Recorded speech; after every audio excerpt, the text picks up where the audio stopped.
Secretariat മാർച്ചിനിടെ blade കൊണ്ട് ആക്രമണം നടത്തിയത് പോലീസാണെന്നും നിഷ്പക്ഷ അന്വേഷണം വേണമെന്നും SFI അഖിലേന്ത്യാ president Adarsh M Saji.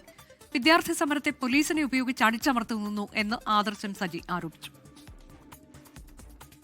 SFI നടത്തിയ സമരത്തെ പോലീസിനെ ഉപയോഗിച്ച് അടിച്ചമർത്താൻ വേണ്ടിയുള്ള ശ്രമം അവർ നടത്തിക്കൊണ്ടിരിക്കുകയാണ്. ഇപ്പോൾ പോലീസ് ലാത്തി ഉപയോഗിക്കാറുണ്ട്, ഗ്രനേഡ് ഉപയോഗിക്കാറുണ്ട്, ലാത്തി ചാർജ് നടത്താറുണ്ട്, ജലപീരങ്കി പ്രയോഗങ്ങളെല്ലാം നടത്താറുണ്ട്. പക്ഷേ ചരിത്രത്തിൽ ആദ്യമായിട്ടായിരിക്കും, അതിൻ്റെ മാനുവലിൽ ഉണ്ടോ എന്ന് എനിക്ക് അറിഞ്ഞുകൂടാ, ബ്ലേഡ് ഒരായുധമായി ഉപയോഗിച്ചുകൊണ്ട് വിദ്യാർത്ഥി സമരങ്ങളെ അടിച്ചമർത്തുന്നതിനോടൊപ്പം തന്നെ ബ്ലേഡ് കൊണ്ട് പരിക്കേൽപ്പിക്കാനുള്ള ശ്രമം. വിദ്യാർത്ഥി സമരങ്ങളെ ഇങ്ങനെ അടിച്ചമർത്താൻ വേണ്ടി ശ്രമിച്ചാൽ ശക്തമായിട്ടുള്ള പ്രതിരോധം SFIയുടെ ഭാഗത്തു നിന്ന് ഉണ്ടാവും എന്നുള്ളതാണ് സൂചിപ്പിക്കാനുള്ളത്.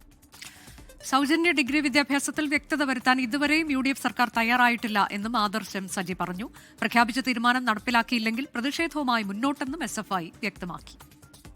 ഐതിഹാസികമായിട്ടുള്ള പ്രഖ്യാപനം ഇടതുപക്ഷ ഗവൺമെന്റ് നടത്തിയത് ഡിഗ്രി വരെ സൗജന്യമായിട്ടുള്ള വിദ്യാഭ്യാസം കൊടുക്കും. വേറൊരു സംസ്ഥാനത്തും അതില്ല. കേരളം ഒരു മാതൃകയായി മറ്റ് സംസ്ഥാനങ്ങൾക്ക് മോഡലായി മാറിയതാണ്. ഇന്ന് അതിൽ നിന്ന് പിന്നോട്ട് പോകാനുള്ള ശ്രമമാണ് UDF ശ്രമിച്ചുകൊണ്ടിരിക്കുന്നത്. അതുകൊണ്ടാണ് ഇതിനൊന്നും പ്രതികരിക്കാൻ വേണ്ടി നിയമസഭയിൽ ഉൾപ്പെടെ അതിന്റെ ചോദ്യം വന്നപ്പോൾ അതിൽ പ്രതികരിക്കുന്നില്ല എന്ന നിലപാട് അവർ സ്വീകരിച്ചത്. പക്ഷേ SFI ആ ഘട്ടത്തിൽ ഒരു ഗവൺമെന്റ് പ്രഖ്യാപിച്ചതാണ്, നടപ്പിലാക്കാൻ ശ്രമിച്ചതാണ്. അതിൽ നിന്ന് പിന്നോട്ട് പോകാൻ ഒരു ഘട്ടത്തിലും SFI ഇല്ല. ഇത് സൗജന്യ വിദ്യാഭ്യാസം ഡിഗ്രി വരെയുള്ള വിദ്യാർത്ഥികളെ ലഭ്യമാകണം, അതിനു വേണ്ടിയിട്ടുള്ള സമരം SFI ഉയർത്തിക്കൊണ്ടുവരും.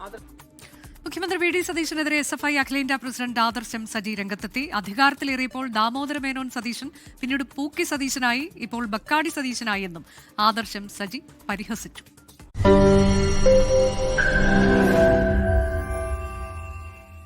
ലോകത്തെവിടെയായാലും ഏത് സമയത്തും 24 വാർത്തകളും ഓഗ്മെന്റഡ് റിയാലിറ്റി പാക്കേജുകളും എക്സ്പ്ലെയിനറുകളും വിശദമായി കാണാൻ ഞങ്ങളുടെ YouTube ചാനൽ നിങ്ങൾക്ക് സബ്സ്ക്രൈബ് ചെയ്യാം.